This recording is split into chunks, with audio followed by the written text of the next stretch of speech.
Hello, everybody, and thank you for tuning in to the Liberty Report.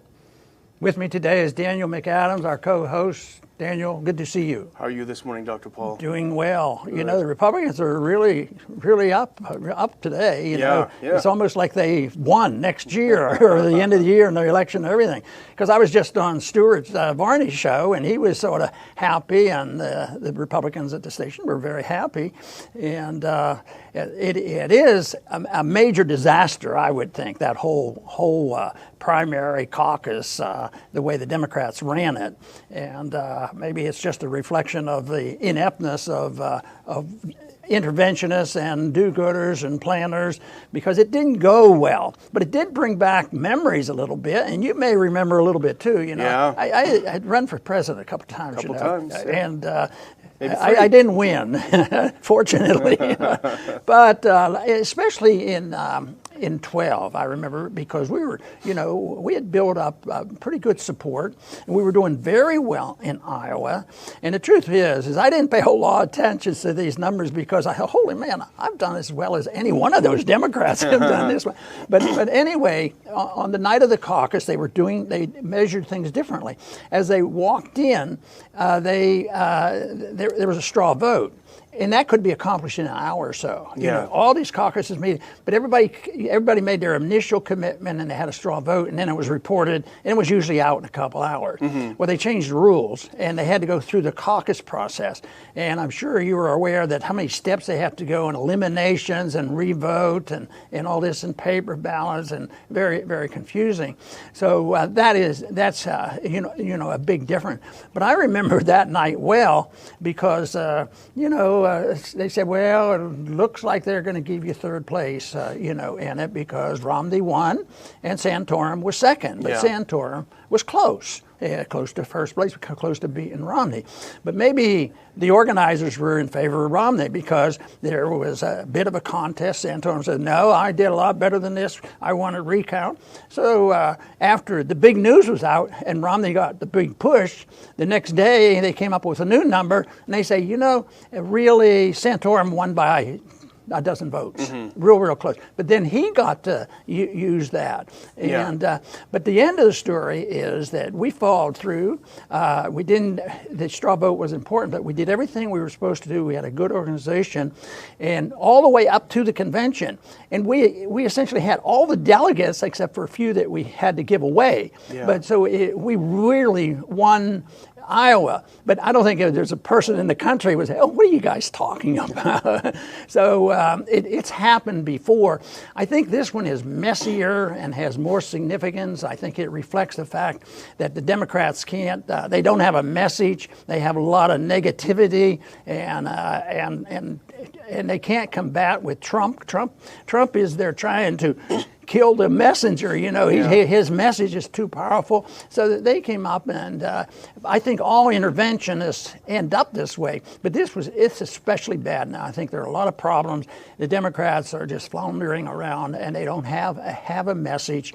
And it turned out to be a fiasco. And of course, nobody believes that it was just a paper mistake, because 4 people got to declare victory. So I think that people will get tired of this, but still, it's important. It's a big event, and we'll learn more in a few weeks when they have the primary up in New Hampshire. Yeah.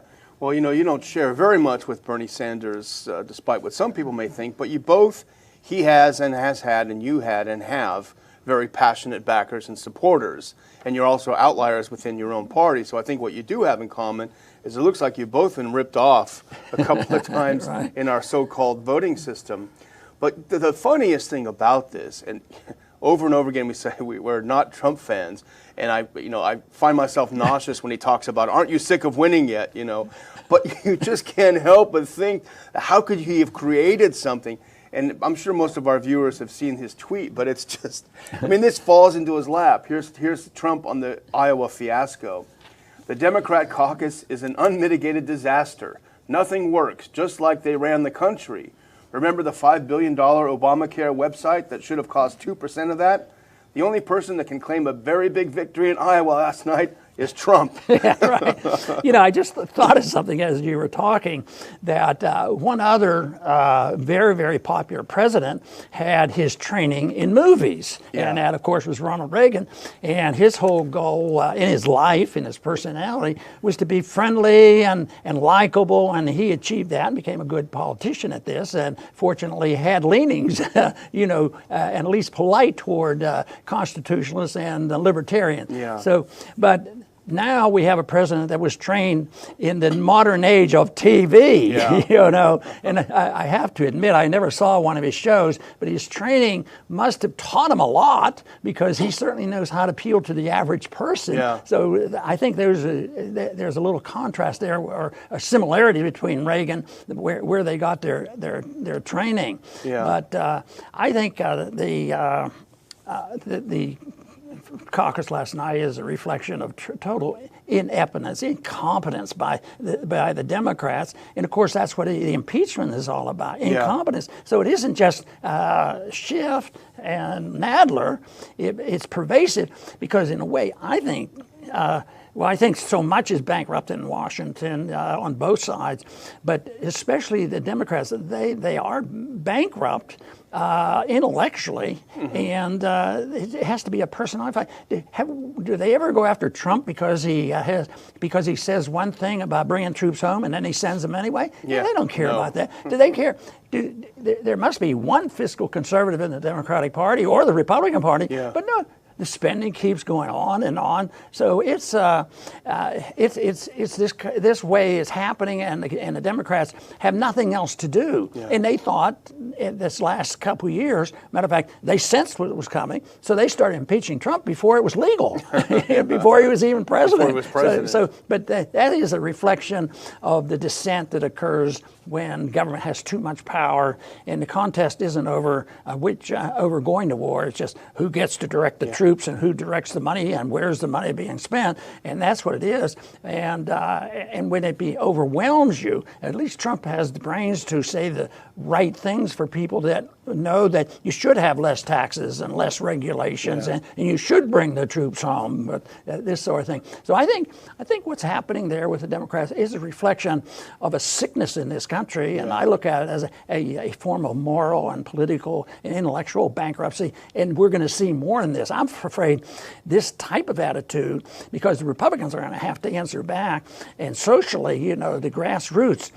are going to be awful, awful angry. If Trump has a setback and something happens, or there's a fraudulent election or something, there's going to be really a lot of anger, and the Democrats, I think, at the moment, you'd have to say they're looking for a fight, and they don't care about anything other than how do we destroy this man and what he stands for.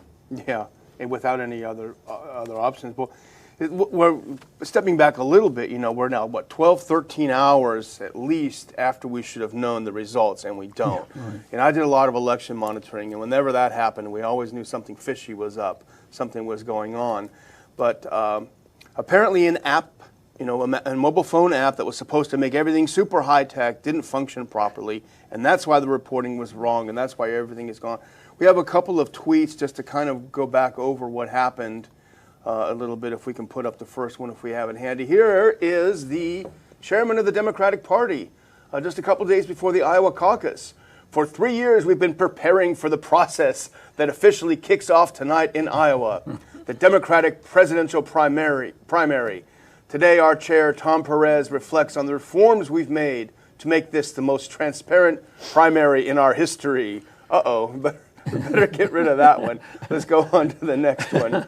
And this is someone commenting. This is very fascinating. Not great optics here, folks. The Dems paid a company literally called Shadow to create the caucus app. Buttigieg campaign also paid Shadow, FEC records show. Caucus app fails. Buttigieg declares himself Iowa winner with no results. That smells pretty fishy. And then we have a final one here. This is from Moon of Alabama. And they're actually pointing to a great piece that Max Blumenthal did this morning about who's behind this app. Seth Klarman, at the time of publication, 12 hours after voting in the Democratic Party's Iowa caucuses ended. Results have not been announced. The delay is the result of a failed app developed by a company appropriately named Shadow Inc. This firm was staffed by Hillary Clinton and Barack Obama campaign veterans and created by a Democratic dark money nonprofit backed by hedge fund billionaires, including Seth Klarman.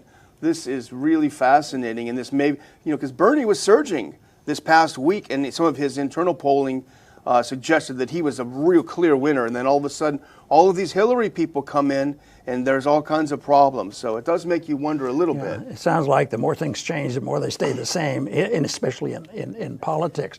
One of the questions that libertarians entertain quite frequently is, why vote? Voting has no meaning to it whatsoever.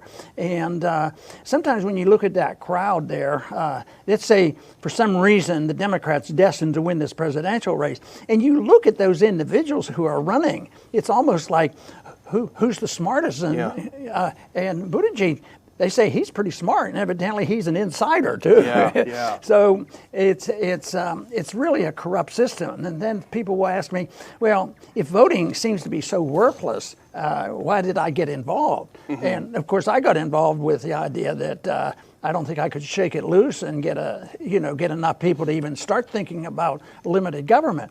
But no, I think if a person goes into politics and they do get involved in voting, that it should be a reflection of a vision, of a philosophy. And so that to me is worthwhile.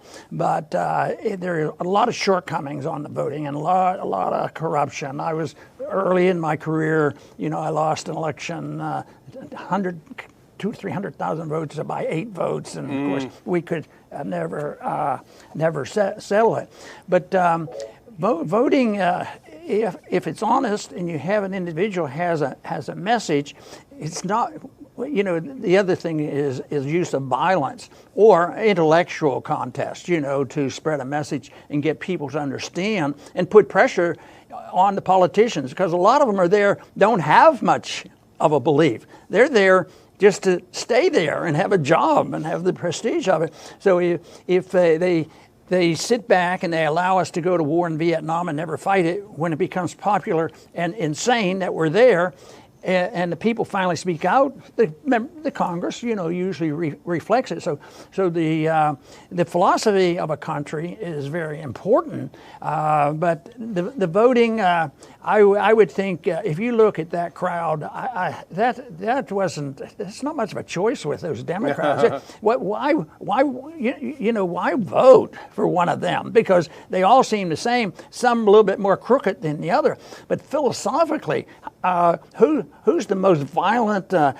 directed person to redistribute wealth? The socialist viewpoint, and there's a real contest there. So it's that type of voting. Ultimately, that primary last night is not going, no matter what happens, even if one wins, it's not going to change the direction of the country. It's just going to make it much worse. But I also think that they were so inept and incompetent, I would think that Trump probably is feeling pretty good today.